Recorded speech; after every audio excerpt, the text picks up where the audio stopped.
Ya, Wakil Ketua Komisi 9 DPR RI dari fraksi Golkar Immanuel Melkiades Lakalena turut merespon perihal kritikan kepada pemerintah karena menetapkan hasil negatif COVID-19 PCR 2 kali 24 jam sebagai syarat naik pesawat. Ya, Melki mengungkapkan pemerintah saat ini membahas kemungkinan tes PCR dilakukan 3 hingga 5 hari sebelum keberangkatan dan awalnya Melki menjelaskan soal penggunaan alat PCR. Ia menyebut saat ini ada beberapa metode yang digunakan, bukan hanya swab PCR. DPR bersama Kemenkes saat ini sedang membahas mengenai penggunaan PCR. Ketua Satgas Penegakan Disiplin Protokol Kesehatan COVID-19 DPP Golkar itu menuturkan pemerintah sedang berupaya agar alat PCR bisa tersebar secara merata ke semua daerah.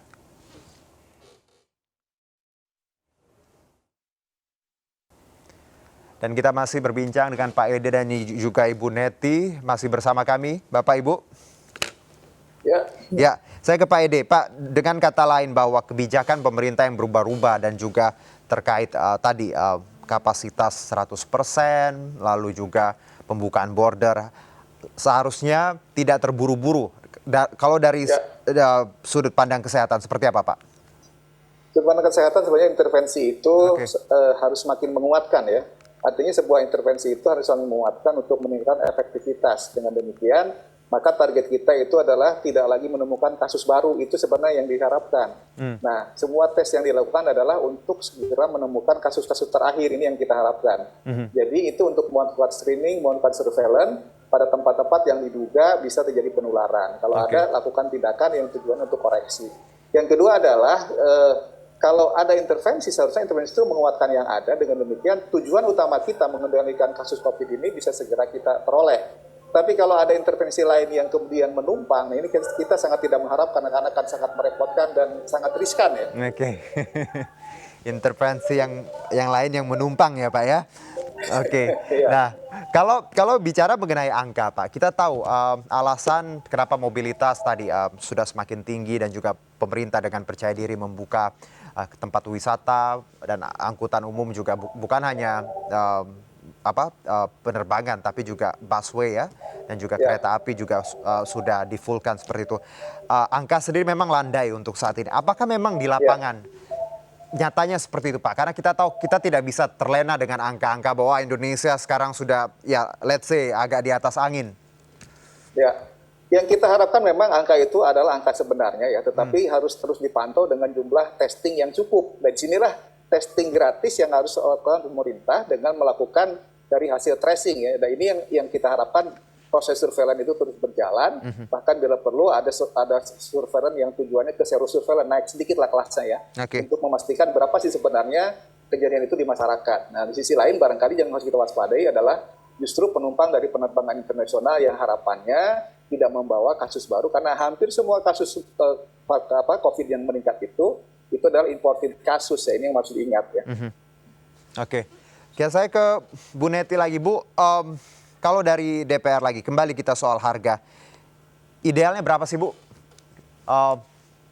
inginnya gitu kan? Kalau masyarakat kan menyebutkan bahwa 300 masih mahal, di bawah 300 juga masih mahal, atau mungkin bisa seperti India 96.000 kisarannya. Ya, saya ingin mengatakan bahwa sebetulnya kan situasi pandemi ini berdampak pada seluruh warga negara ya.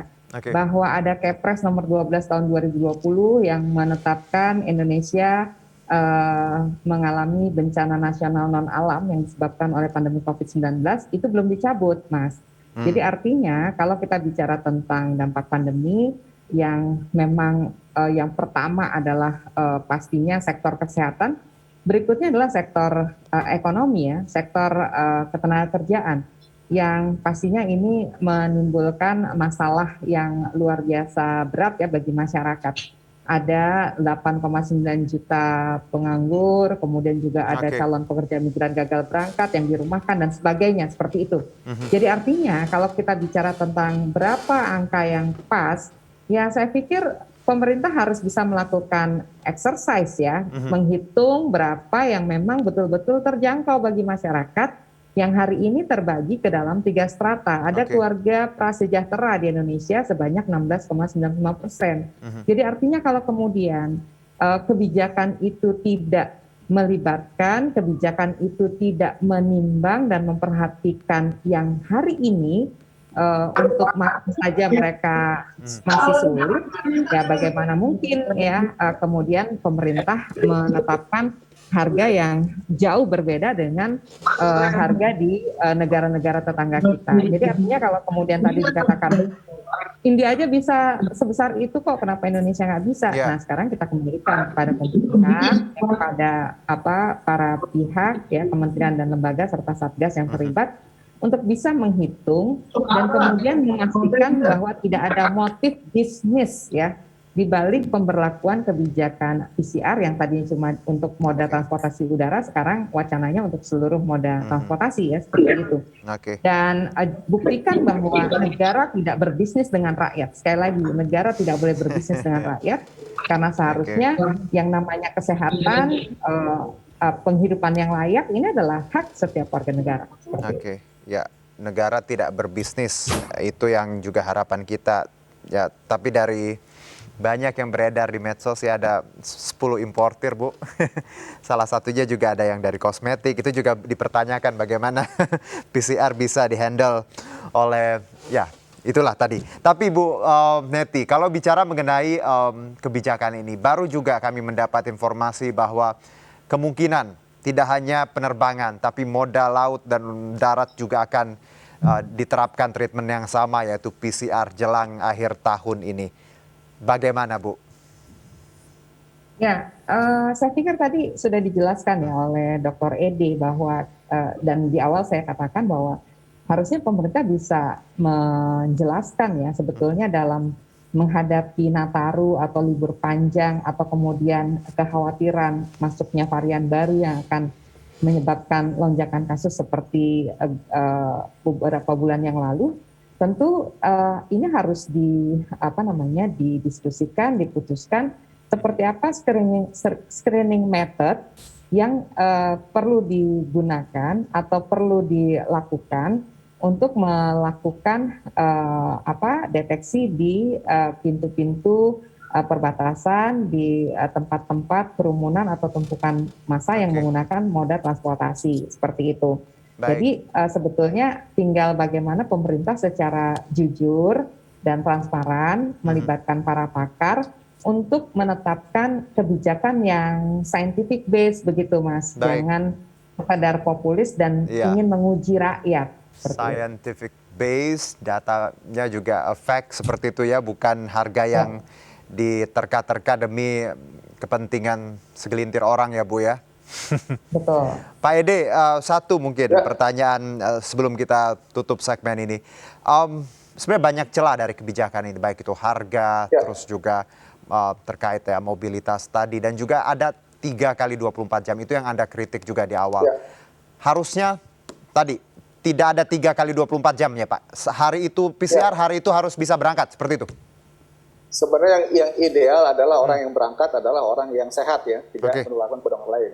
Konfirmasinya sekarang dengan PCR langsung berangkat dengan demikian seperti itu. Tetapi kembali dalam penanganan COVID, tolong surveillance diperbaiki gitu. Jadi jangan mengubahkan PCR untuk syarat perjalanan, tetapi kembalikan PCR itu kembali kepada syarat untuk melakukan surveillance dan penemuan kasus. Tracing dan testing tadi. Baik, Pak Ede terima kasih atas waktunya, Ibu Neti juga terima kasih, salam sehat. Salam sehat. Baik, kita akan jeda terlebih dahulu, tetap bersama kami di MNC News.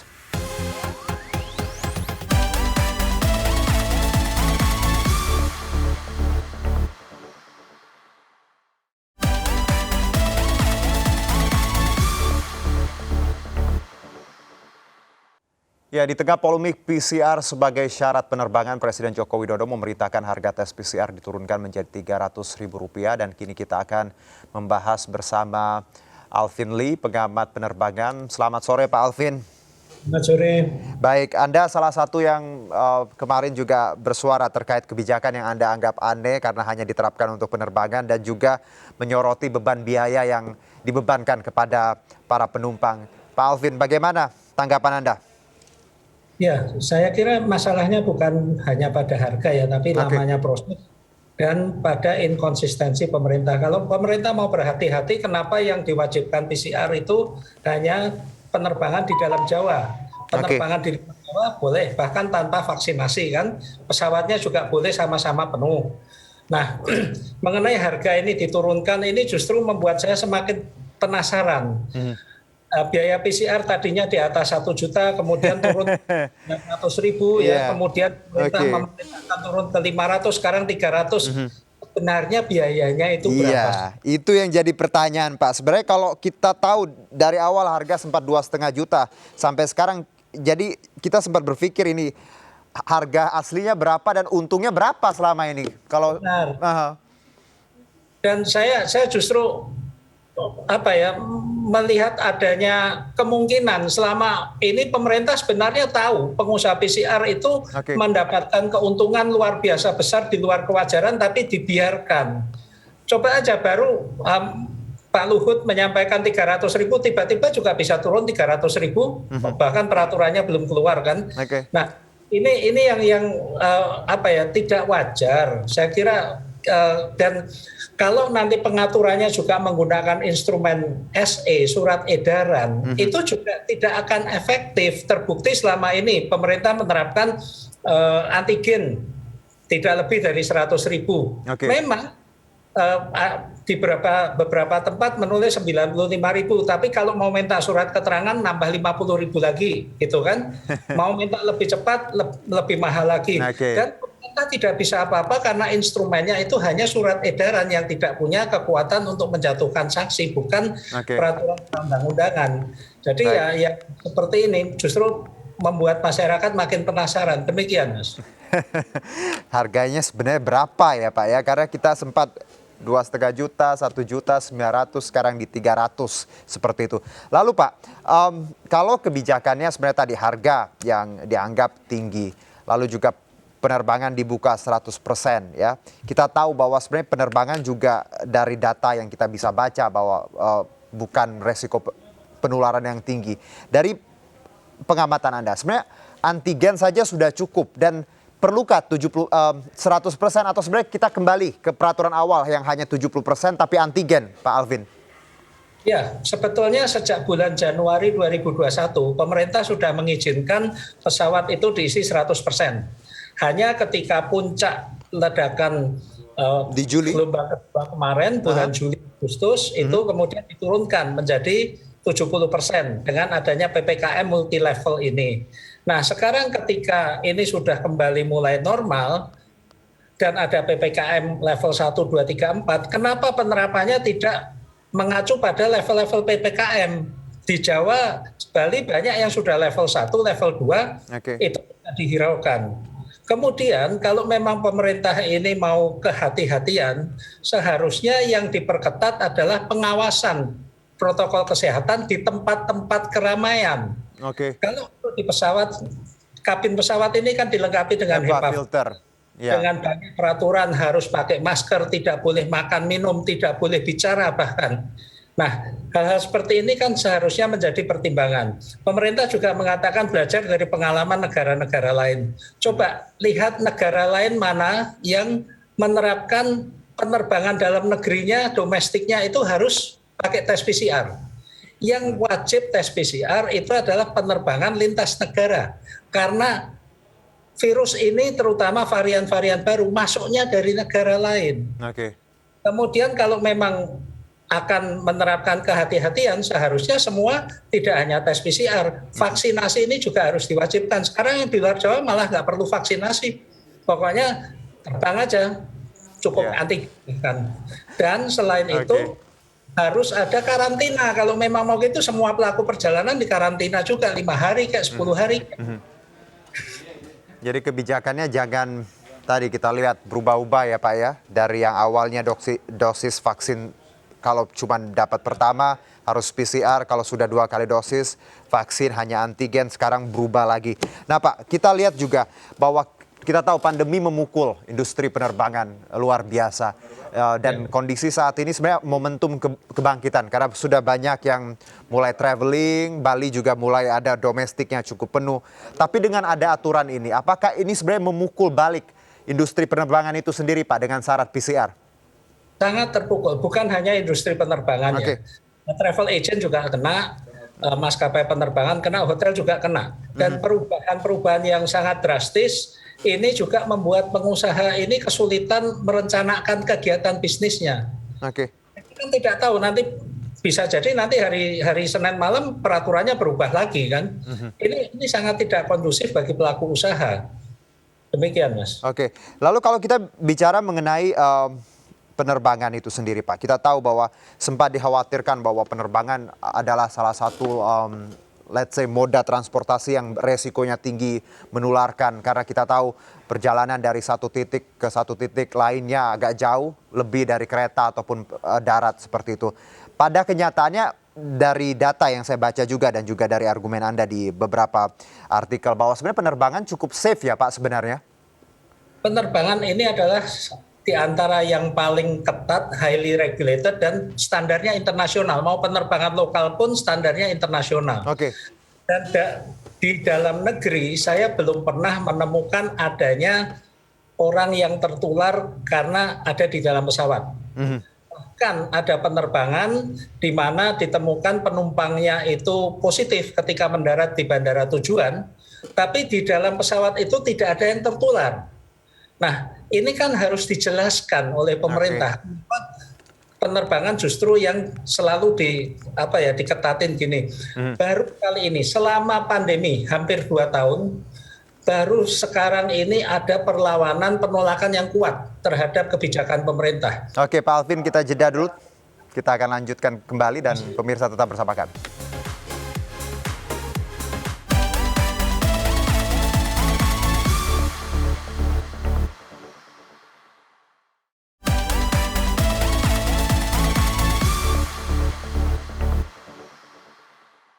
Ya, kembali bersama kami, Dr. Tirta menanggapi kebijakan pemerintah terkait syarat wajib tes PCR bagi calon penumpang pada pesawat. Dr. Tirta mengungkapkan aturan tes sebagai syarat wajib bagi calon penumpang pesawat seperti pedang bermata dua. Dr. Tirta berpendapat bahwa aturan tersebut dibuat pemerintah untuk menghindari naiknya angka positif COVID di akhir tahun. Harga PCR yang berbeda-beda akan menimbulkan protes bagi pengguna transportasi pesawat yang akhirnya akan berdampak buruk bagi bisnis pariwisata dan penerbangan.